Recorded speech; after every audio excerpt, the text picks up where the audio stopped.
ఈరోజు కృష్ణా జలాల వినియోగించుకునే విషయంలో రాయలసీమని నెల్లూరు ప్రకాశం జిల్లాకు జరగబోతున్నటువంటి అన్యాయం పైన ఏదైతే ఈ కృష్ణా జలాల ఉనికినే ప్రమాదకరంగా మారుస్తున్నటువంటి చంద్రబాబు నాయుడు గారు ఏదైతే చేస్తున్నారో అది వివరించేదానికి ఒక కార్యాచరణ చేయాలనే ఉద్దేశంతో ఈరోజు నెల్లూరు జిల్లాకు రావడం జరిగింది.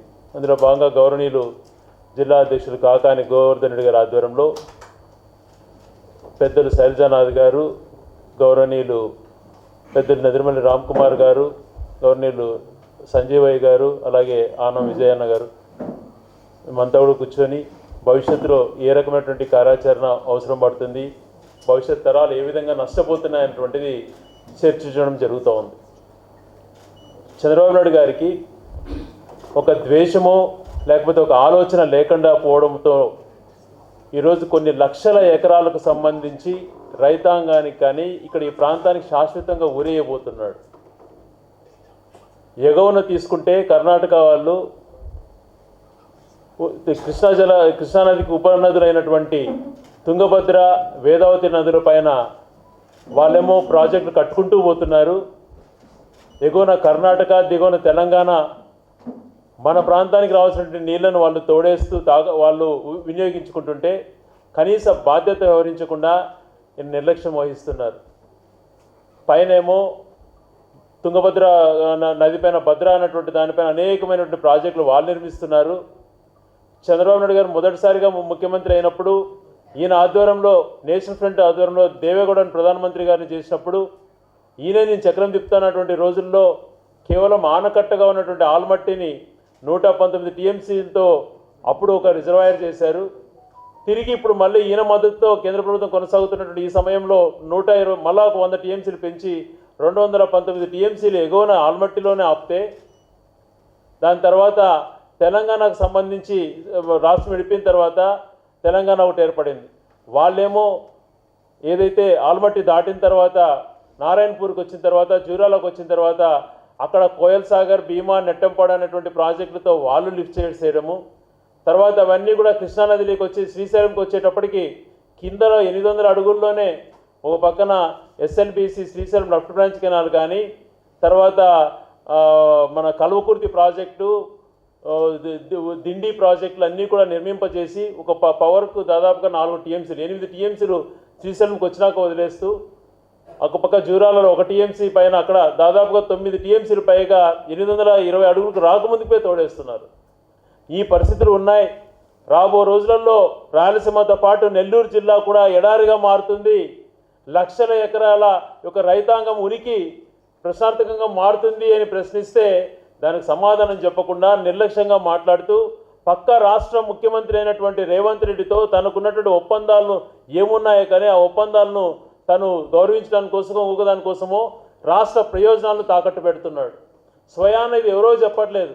రేవంత్ రెడ్డి గారే జనవరి 4న అసెంబ్లీ వేదికగా నేను చంద్రబాబు నాయుడు గారు జరిగినటువంటి మా అంతర్గత మీటింగ్లో ఈ ప్రాజెక్ట్ను ఆపేస్తే నేను మాట్లాడుతాను మీతో అంటే రేవంత్ రెడ్డి యొక్క సూచనల మేరకు రాయలసీమ లిఫ్ట్ ఇరిగేషన్ ఆపేశాడు అని అంటే ఎంత బాధాకరమైన అంశం. ఇక్కడ రైతాంగం కానీ ఇక్కడ యొక్క ఈ ప్రాంత ప్రజలు కానీ తెలుసుకోవడం అంశం చాలా ముఖ్యమైనటువంటి అంశం ఈ రాయలసీమ లిఫ్ట్ అన్నది. రాయలసీమ లిఫ్ట్ అని అంటున్నారు, దానివల్ల ఏంటి ప్రయోజనం అటువంటిది చాలామందికి నిజంగా దానిపైన అవగాహన లేకుండా ఉంది. చాలా ఇంపార్టెంట్ అయినటువంటిది. నేను ఇంతకుముందు చెప్పిన విధంగా దాదాపుగా 8 నుంచి 9 టీఎంసీలు ఎగువ రాష్ట్రాలు అన్నీ కూడా తోడేసుకుంటుంటే 825 అడుగులకు రాకమునిపే మన నెల్లూరు ప్రాంతానికి నీళ్లు రావాలని అంటే మనకు పోతిరెడ్డిపాడు ద్వారా రావాలి. గౌరవనీయులు రాజశేఖర రెడ్డి గారు 44,000 క్యూసెక్లకు దాన్ని పెంచడం జరిగింది. దాని తర్వాత ఈరోజు ఆ పోతిరెడ్డిపాడు ఉనికి దాదాపుగా శ్రీశైలం ఫుల్ లెవెల్ 885 అడుగులు అయితే పోతిరెడ్డిపాడు అనేటువంటిది 841 అడుగుల్లో ఉంటుంది.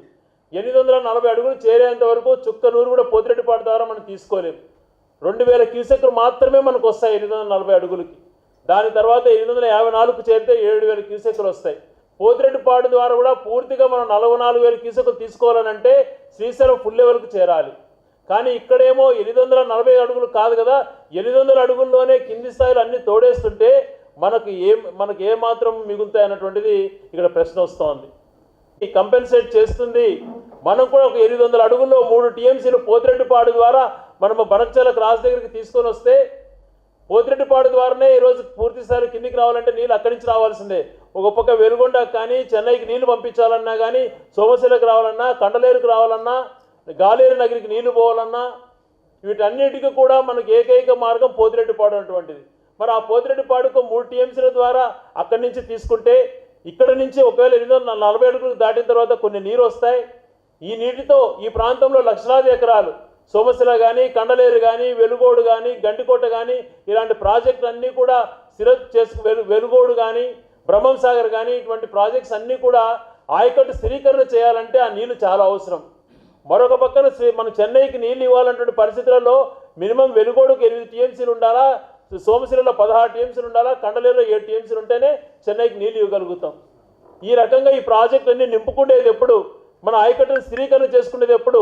గోవర్ధన్ రెడ్డి గారు చెప్పినప్పుడు రైతుల్లో ఆఖరి నిమిషాలలో ఆయకట్టుకు తక్కువ వచ్చేప్పుడు నీళ్ళు ఇచ్చే పరిస్థితులు ఏర్పడతాయా? ఇప్పుడే ఇట్లాంటి పరిస్థితులు ఉన్నప్పుడు రేపు పొద్దున కిందిలో శ్రీశైలం నీళ్ళు 840 అడుగులకు రాకమునిపే ఆ రాష్ట్రాలన్నీ నీళ్లు తీసేసుకుంటే మనకేంటి, మన భవిష్యత్తు ఏంటి? దాదాపుగా 6 లక్షల ఎకరాల పైన ఒక నెల్లూరు జిల్లాలోనే మన కృష్ణా జిల్లాల పైన ఆయకట్టుకు సంబంధించింది ఉంది. ఎంత నష్టం ఒకసారి ఆలోచన చేయండి. భవిష్యత్తులో దీని పరిస్థితి ఏమవుతుంది? ఒకవేళ జూరాల నుంచి అక్కడంతా శ్రీశైలం కింద పాటల్లో 8 టీఎంసీలు వాళ్ళే తీసేసుకున్నప్పుడు ఎగువ ప్రాంతాల నుంచి ఒక పక్క ఆల్మట్టి పెంచుతున్నారు. ఇవన్నీ పెంచి నీళ్ళు వచ్చేటప్పుడు 1,00,000 క్యూసెక్లు ఆ రకంగానే పోతే జూన్ నెలలో ఇప్పటికే మనకు జూలై ఆగస్టు వరకు పోతిరెడ్డిపాడు నుంచి నీళ్ళు వదలలేనటువంటి పరిస్థితి వస్తుంది. 1,00,000 క్యూసెక్లు ఎన్నో వదులుతారు ఆల్మట్టి పైన నుంచి. ఇప్పుడు ఈ పరిస్థితులలో ఎగువ ప్రాంతాలను అన్ని వాళ్ళు తీసేసుకుంటే ఎప్పుడు 840కి చేరుతుంది? ఎప్పుడు మనకు నీళ్లు రాగలుగుతాయి? ఒక్కసారి ఆలోచన చేయండి. అందుకని రాయలసీమ లిఫ్ట్ అనేది 800 అడుగుల్లో పెట్టి పోతిరెడ్డిపాడులో మనం వేసుకుంటే 3 టీఎంసీలు దాదాపు 33,000 క్యూసెక్లు ఆ నీళ్ళు వస్తే మనకు కూడా జూన్లోనో పంటలు వేసుకునే సమయానికి నీళ్ళు ఇవ్వగలిగితే రైతులకు ఉపయోగకరంగా ఉంటుంది. లేకపోతే ఏం ఉపయోగం ఉంటుందో ఒక్కసారి రైతులు ఇక్కడ ఉన్న ఈ ప్రాంత ప్రజలందరూ కూడా ఆలోచన చేయాలి. దీనికోసం అని చెప్పి ఏ ప్రాంతాల మధ్య విభేదాలు కాదు, అన్ని ప్రాంతాలు బాగుండాలి. మీరు తీసుకుంటున్నారు 8 టీఎంసీలు, మేము 3 టీఎంసీలు మాకు ఆ లెవెల్లో తీసుకోగలిగితే మా రైతులకు కూడా ఉపయోగకరంగా ఉంటుంది అని అంటే దాన్ని కూడా తాకట్టు పెట్టేశాడు అని అంటే ఈయన ఏమనాలి?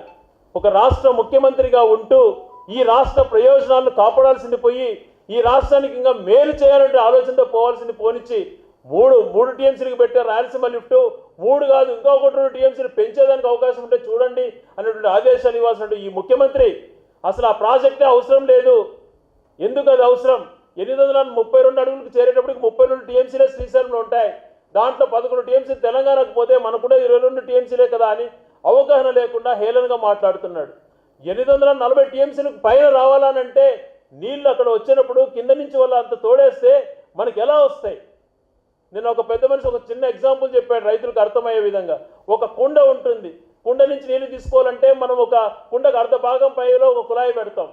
ఆ కుండ పైకి అర్ధ భాగంలో మన కుళాయి ఉన్నప్పుడు మనకు నీళ్లు రావాలంటే దానికి పైకి ఎగబడాలి. కానీ పెద్ద మనిషి తెలంగాణలో కిందనే కుళాయి పెట్టేసి వాళ్ళే తోడేసుకుంటే మనకి ఎప్పుడు వస్తాయి పైకి? ఒక్కసారి ఆలోచన చేయండి. ఇదే జరుగుతోంది శ్రీశైలంలో.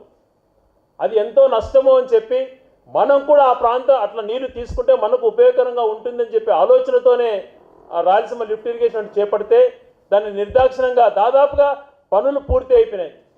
1000 కోట్ల పైగా దాన్ని ఖర్చు పెట్టడం జరిగింది. ఇంకా మోటార్స్ బిగించాల్సినటువంటి సిచ్యువేషన్లో ఆ ప్రాజెక్టు వద్దు అని చెప్పి అంతకుముందు ఇండైరెక్ట్గా ఏమంటున్నాడు, ఎన్విరాన్మెంటల్ క్లియరెన్స్ రాదు అన్నటువంటి రాలేదు, ఎన్జిటి నుంచి దానికి స్టే వచ్చింది అని చెప్పి మాట్లాడి పెద్ద మనిషి వాస్తవాలు అసెంబ్లీలో రేవంత్ రెడ్డి బయటపెట్టారు. ప్రతి ప్రాజెక్టుకు కూడా పర్యావరణ అనుమతులు నిదానంగా వస్తాయి, మనం చేసుకుంటూ పోవాలి. అది కూడా అవగాహన లేకుండా దాన్ని చేయాలన్నటువంటి చిత్తశుద్ధి లేకుండా ఈరోజు దాన్ని తాకట్టు పెట్టినటువంటి పరిస్థితి చాలా బాధాకరమైన అంశం. ఈ అంశం పైన గతంలో మేము 6 జిల్లాలకు సంబంధించి రాయలసీమ ఉమ్మడి 4 జిల్లాలు, ప్రకాశం, నెల్లూరు జిల్లాలో అందరం కూడా పోతిరెడ్డిపాడుకి వెళ్ళి అక్కడ మా నిరసన తెలియజేశాం. ఇది కార్యాచరణ తీవ్రమైనటువంటి ఒత్తిడి చంద్రబాబు నాయుడు గారికి తీసుకురావాలి. ఈ ప్రాంత ప్రజలు, ఈ ప్రాంత రైతాంగాన్ని కాపాడాలనే ఉద్దేశంతో మేమందరం గట్టిగా బాధ్యత తీసుకున్నాం. అందరం కలిసి చిత్తశుద్ధితో పోరాటం చేయాలని చెప్పి గౌరవ పెద్దలు అందరితో కూడా కలిసి ప్రతి జిల్లాలో కూడా కార్యాచరణ తయారు చేసుకొని నెక్స్ట్ మీటింగ్ 1వ తేదీన కడపలో కూడా మొత్తం 6 జిల్లాలకు సంబంధించినటువంటి అందరితో కూడా పెద్ద మనుషులతో అందరితో కూడా మాట్లాడి భవిష్యత్ కార్యాచరణ ఏ రకంగా ఉండాలి, దీన్ని ఏ రకమైన ఒత్తిడి తీసుకొచ్చి చంద్రబాబు నాయుడు గారికి అవగాహన కల్పించాలి, ఆయన చేసినటువంటి మోసాన్ని ప్రజలకు వివరించి రాబో రోజులలో ఏ రకమైన పోరాటం చేయాలనేటువంటిది కార్యాచరణ ఆ రోజు దాన్ని చేయడానికి మేమందరం కూడా నిర్ణయించుకున్నాం. కాబట్టి ఇది ఎంత ముఖ్యమో అన్నటువంటిది వివరించడానికి ఇక్కడ ఈ రైతాంగానికి అందరికీ కూడా గ్రౌండ్ లెవెల్లో భవిష్యత్తులో ఇది మేము గట్టి పోరాటం చేస్తాం. భవిష్యత్తులో జగన్మోహన్ రెడ్డి అనేటువంటి వ్యక్తి ముఖ్యమంత్రి అయితే ఈ ప్రాంత ప్రయోజనాలు కాపాడడానికి ఆ రోజు రాయలసీమ లిఫ్ట్ ఎలా తీసుకున్నారో అలాంటివి ఇంకా కూడా పెండింగ్ ప్రాజెక్ట్స్ పైన అన్నిటిపైన దృష్టి పెట్టి ఏదైతే పేటెంట్ హక్కు రాజశేఖర రెడ్డి గారే ఇరిగేషన్కు మూల సూత్రధారుడు, పోతిరెడ్డిపాడు 44,000 అడుగులకు పెంచి ప్రాంత ప్రయోజనాలు కాపాడడానికి ఆయన ఏ రకమైనటువంటి కృషి చేశాడో మనకందరికీ తెలిసిన విషయమే. అదే బాటలో నడుచుకుంటూ ఈ ప్రాంతానికి శాశ్వతంగా ఏ ఒక్కరు అడ్డంకులు సృష్టించకుండా ఏ పంటకు అంతరాయం కలగకుండా భవిష్యత్తులో చేయాలనే ఆలోచనతోనే ఈ పోరాటానికి మేమందరం కూడా శ్రీకారం చుట్టడం జరిగింది.